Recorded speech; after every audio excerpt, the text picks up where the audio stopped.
Now we will be starting with part B and C. In part 1, you had few numericals also, but in part B and C there are no numericals involved.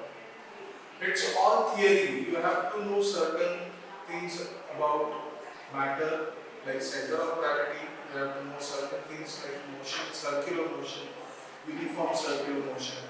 What are the types of forces involved? So actually I am going to combine both of these. It's a theoretical part. There is no mathematical part involved, no formulae involved. Therefore, I might finish this a little bit faster than what we did in the previous part A. So part B is having a heading, Center of Gravity.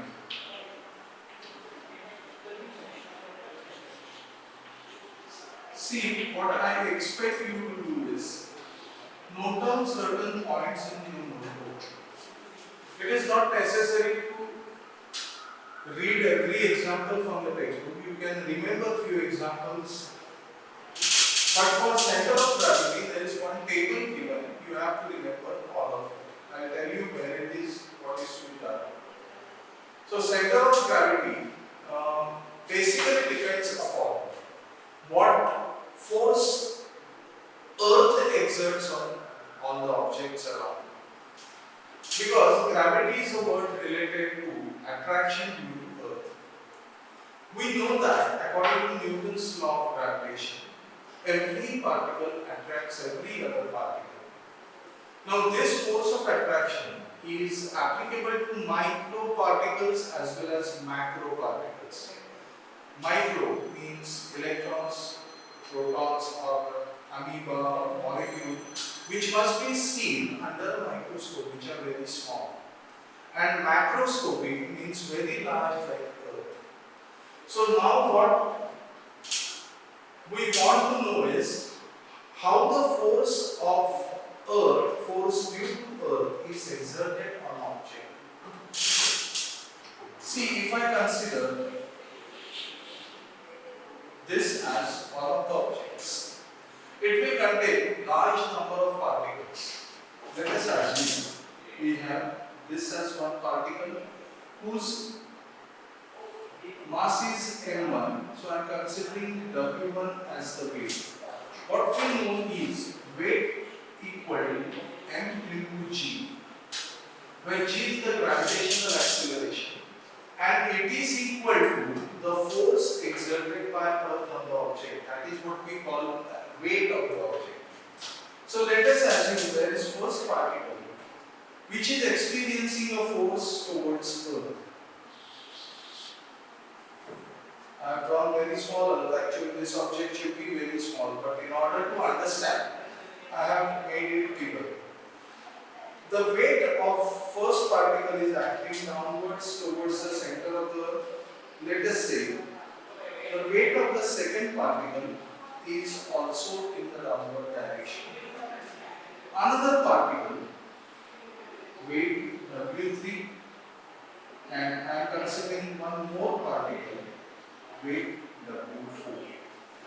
So how you find the weight of this object? The weight of the object will be equal to sum of all these. Right? Are you getting the concept? If I want to find the weight of the object, I will have to find the weight of every particle. So let us say W equal to W1 plus W2 plus so on. If there are n particles, then Wn. So all these forces are acting in the same direction towards the center of the Earth. If the size of the object is small compared to Earth, then we can assume these forces to be parallel. Now if there are parallel forces, then the resultant force due to Earth will be in the same direction, which will be called as weight of the object. Now where does this weight act from, or where this force is acting? I can consider one particle within or outside the object for which sum of moments of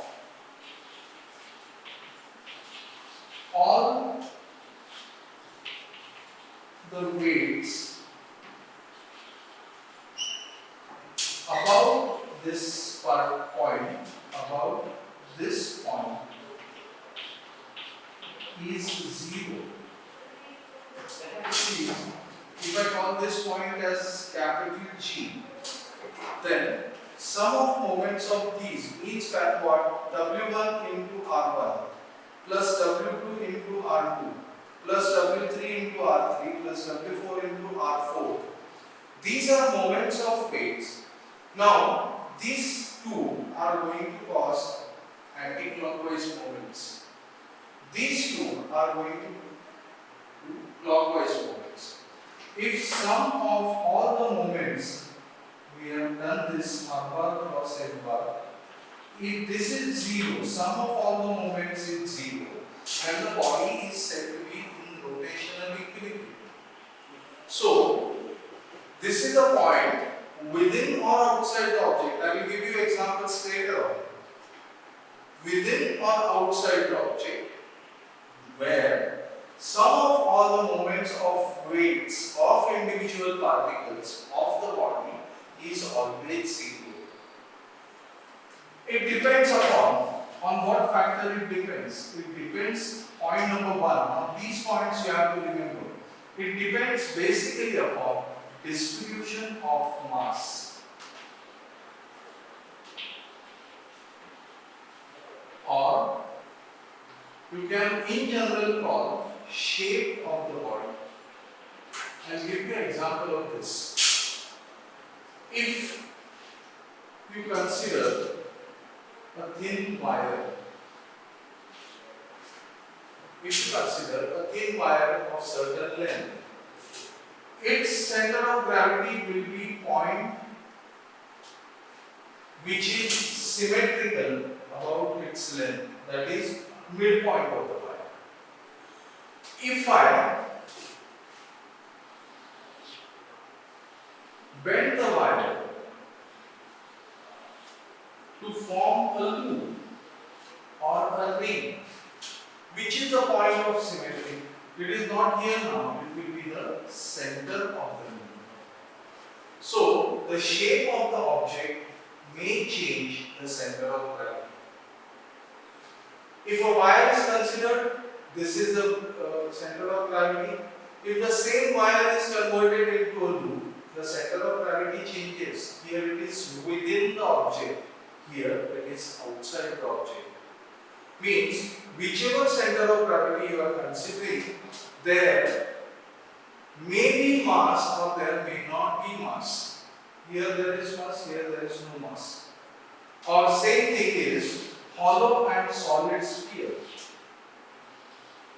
If this is a solid sphere, its center of gravity is center of the sphere.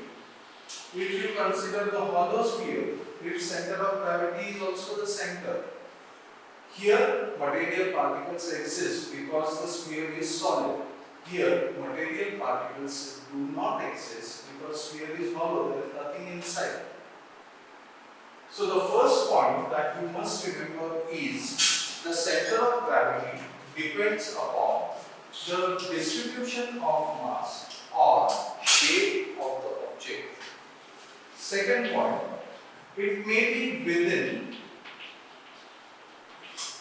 or outside the object.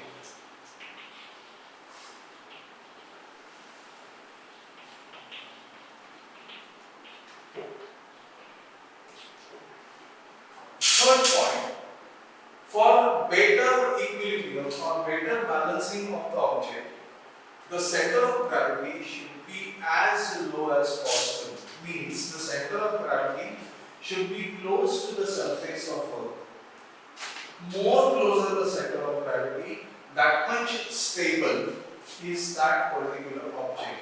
That is why the center of gravity of cars is maintained as low as possible, so that car does not topple down. Many times when we are traveling, we see that a container is going on the road, it is quite high. The material in the container is filled in, due to which the center of gravity raises, it becomes at a higher point it comes from surface of road, and the container may topple. That is why the center of gravity, which is called as labeled as CG, should be as low as possible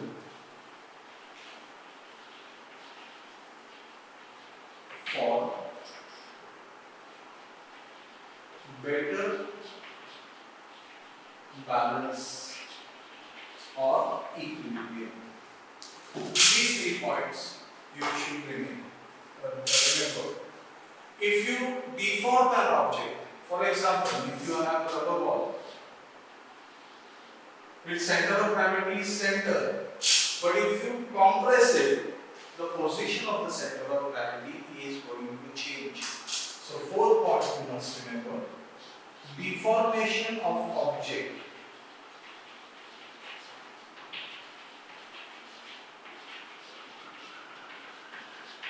changes center of gravity. So what you are going to supposed to remember in this, first thing is the definition. It is the point within or outside the object about which sum of the moments of all the weights is zero. Sum of moments is zero. On what factors center of gravity depends and what are the effects? It depends on the shape of the object. Where it can be within or outside the object. I have given you an example of this. Center of gravity should be as low as possible for a vehicle to balance properly. And the 4th point is, if there is a deformation of the object, then the center of gravity is going to change. So remember all these things. Now I am going to ask you to know the table which is given in the textbook. I will write in short, I am not going to write in detail because the table is already given in the textbook. It indicates the positions of center of gravity for different objects.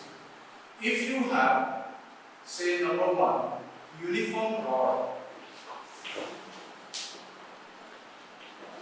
then the center of gravity is at point of symmetry, or you can say midpoint.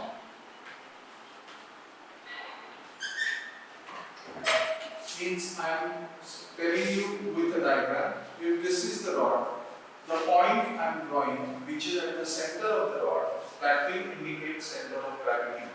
So all the weight of this rod is going to be at this point. So I will label this as G. If you have a ring,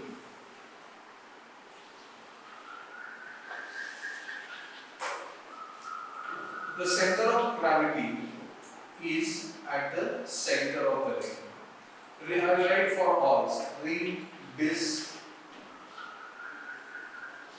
hollow or solid sphere. The center of gravity is at the center. Third, hollow or solid cylinder.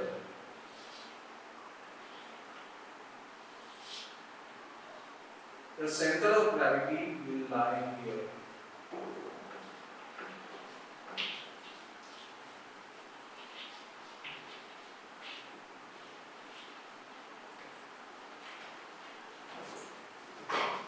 The next shape we will consider: fourth, solid cone. Fifth is hollow cone. Cone is this shape. All of us know. This is what called as height of the cone.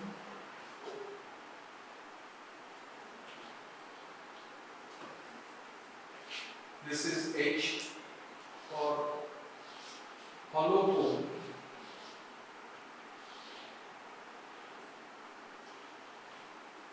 H by 3 for solid cone, H by 4. Sixth is triangular lamina.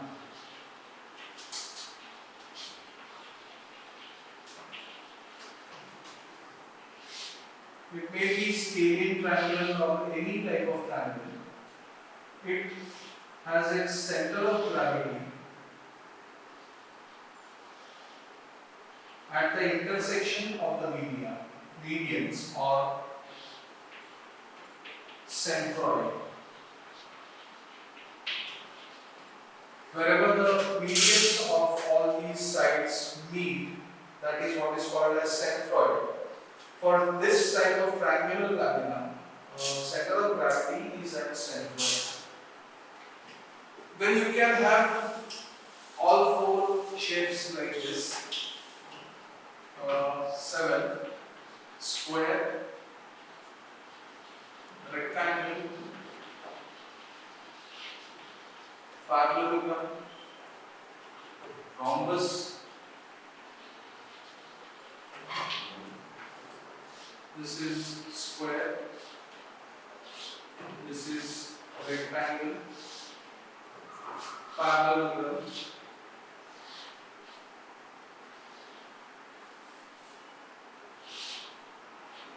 and rhombus.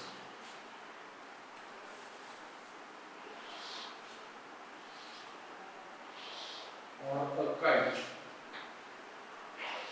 The center of gravity is at the intersection of the diagonals.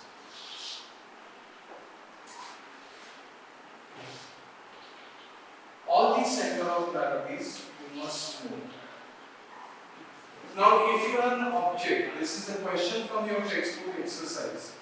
If this is a kind of ring which is pivoted at this point, it is kept on a plane, then where the center of gravity will lie? Always remember, center of gravity lies below the point of balance and it will be on this line. So center of gravity always lies on the line where the object remains in equilibrium. Now the question is, all these are symmetrical shapes or something of that sort. How to find center of gravity of object which is non-symmetric about any axis? If it is non-symmetric, then how you are going to find out the center of gravity? So procedure for that is given in the textbook. I don't expect a question on that part in your exam, but you have to know. Assume that you have this as the object. You will make 3 pinholes. Make 3 pinholes in this object. If it is a lamina, make 3 pinholes. Suspend it from a rigid support. Then take a plumb bob. Plumb bob is one which is used to find whether the wall is exactly vertical or not. It is a heavy object attached to a rope. It will always remain exactly vertical. Hold it here and draw a line. So let us say this is point A and this is point B. What you have done? You are going to hang this lamina with, say, some thread, and using a plumb bob, you are going to draw this line. Now, do the same procedure with point B. Means what? Put this thread through this pinhole and hold it here. Again, take a plumb bob and draw this line. And write BE. Repeat the procedure with pinhole at C. Let this line be CF. Wherever all these 3 segments or lines intersect, that is center of gravity of the object. Means if you put this lamina on a nail or something at this point, it will balance exactly. If you have a meter scale Let us assume you have a meter scale. Means this is 0 mark, this is 100 mark. We have already done this in the first part. Its center of gravity will be at mark of 50. Means what? If you put the scale on a tip of a very fine nail, then the scale will balance. Why? Because on both the sides, whatever masses or weights are on this side, they will try to rotate this scale in clockwise direction. Whatever material particles are there on this side, they will try to rotate the scale on anti-clockwise direction. But the sum of all the moments is 0. Sum of the moments of weights acting from every point W1, W2, W3, etc. And on this side also, if you add the moments, then the total moment of this scale about this point is going to be 0. That is what we have defined. We define center of gravity how it is the point within or outside the object about which sum of moments of all the weights is 0. So the scale can be balanced like this. Or if you have something of this sort, say parallelogram, we said that its center of gravity is at intersection of the diagonals. So if such a lamina is put on a nail at this point or a pin, it will balance perfectly. You can try it out with some cardboard piece. Draw these diagonals, find the point of intersection, put that on a nail and leave it. It will be balanced properly if it is uniform. You can do it with the page of your notebook also. So the C part we will continue in the next lecture. This is all about center of gravity. Remember definition, remember whatever are the factors, remember center of gravity of all the shapes, and this procedure how to find center of gravity of irregular shaped bodies. Thank you.